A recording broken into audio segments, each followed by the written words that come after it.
అంజనమ్మ దగ్గరికి వెళ్ళిపోయినా మరి? అంజనమ్మ నాకు మొగల్ రేకులు అప్పటి నుంచి అంజనమ్మ నాకు ఒక అమ్మ లెక్క. మా సీరియల్ బాగుంది, సీరియల్ చూసి మంచిగా ఉన్నది అని బిడ్డ అని దగ్గర తీసుకుని మంచిగా అంటే కొడుకు లెక్క చూసుకునేది. అదే నీకు అంటే నన్ను అడిగింది ఒక రోజు, ఎంతమంది పిల్లలు ఎంతమంది అని అంటే నేను ఒక్కనే అమ్మ అని చెప్పాను. నీకు 3 అన్నలు ఉన్నారు మర్చిపోకండి. సో ఇక అంత బాగా చూసుకునే అమ్మ అంతే, ఇక అంతకు మించి చెప్పలేదు. మార్చుకుందాం పాటిగా, నాకు అమ్మ అని చెప్తున్నా. నేను వరుసలు మార్చుకుంటా పాటిగా, నేను నిన్ను తని అంటున్నాను కదా, నేను వరుస మార్చుకుంటా కరెక్ట్ కాదా? ఇంకొక ముచ్చట, పవన్ సార్ దగ్గరికి పోయిన ఆయన ఇట్లా మాట్లాడిండు, ఏం కథ? పవన్ కళ్యాణ్ సార్.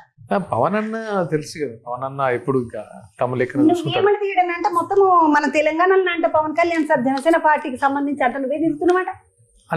నాకు బాధ్యతలు ఇచ్చిండ్రు ప్రచార కార్యదర్శి. సో రాజకీయం వైపు గిట్లా పోదామన్న ఆలోచన ఉన్నదే. మంచిగా అంటే మీన్స్ కొంతమందితో తిరుగుతే అంటే తెలుసుకుంటాం కదా, కొంతమందితో ఉంటే మంచి బలం ధైర్యం కనిపిస్తుంది, అంటే చాలా నేర్చుకోవచ్చు, చాలా సేవ చేయొచ్చు కదా. అట్లా నేను పవన్ అన్నతో పోయినా. మనం కూడా కొంచెం మన శ్రేవుడు అంతా ఎర్రజెండా కదా, ఆయన కూడా అదే కదా.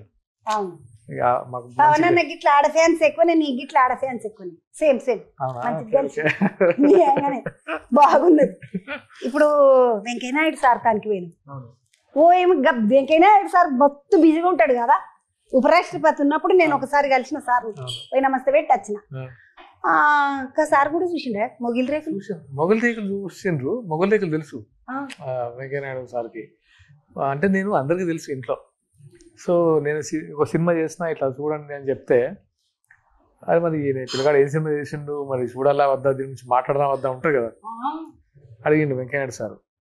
మరి నాకు చూపించేయి ఒకసారి, చూపిస్తే మాట్లాడతా లేకపోతే మాట్లాడు నాకు. అదే సార్ మీరు చూడండి అంటే, లేదు షో చేయండి అన్నాను.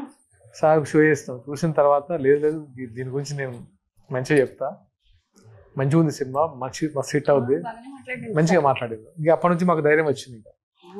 ఇంకా అందరూ నాగబాబు ఇప్పుడు పవన్ కళ్యాణ్ సార్ రిలీజ్ చేసినప్పుడు ఎట్లా అనిపించింది నీకు? ఎంత ఆయన అంత రిలీజ్ చేస్తే ఎట్లుంటది, ఆ సంతోషం ఎట్లుంటది, ఆ హంగామా ఎట్లుంటది. నాకు ఒక ముచ్చట మాత్రం చాలా బాధ అనిపిస్తుంది. నాకు ఈ ముచ్చట తెలియక పైన పవన్ కళ్యాణ్ సార్ దానికి పోతున్నావు అంటే నేను ఎంబడి రాకపోదునా, తీసుకుపోదాం మళ్ళీ ఒక పది తీసుకుని దాన్ని పెడతా తప్పకుండా. ఒక పారి పవన్ కళ్యాణ్ సార్ అట్లా పనుల పని అంజనమ్మను ఆర్టిస్టులు అంటే చాలా గౌరవిస్తారు నిజంగా. ఆయనకు చాలా అంటే మనుషులకి చాలా గౌరవం ఇస్తారు. నాకు కూడా మస్తు గౌరవం సార్. అయ్యో ఆయన అంటే ఎవరికి ఇష్టం ఉండదు చెప్పు. అందుకని ఈ 100 సినిమాలో ఇంకొక ముచ్చట అడుగుతా, ఎందుకంటే 100 సినిమా అదంతా కథ చూస్తుంటే వెరైటీ స్టైల్లో మర్డర్లు చేస్తున్నాడు వీడు.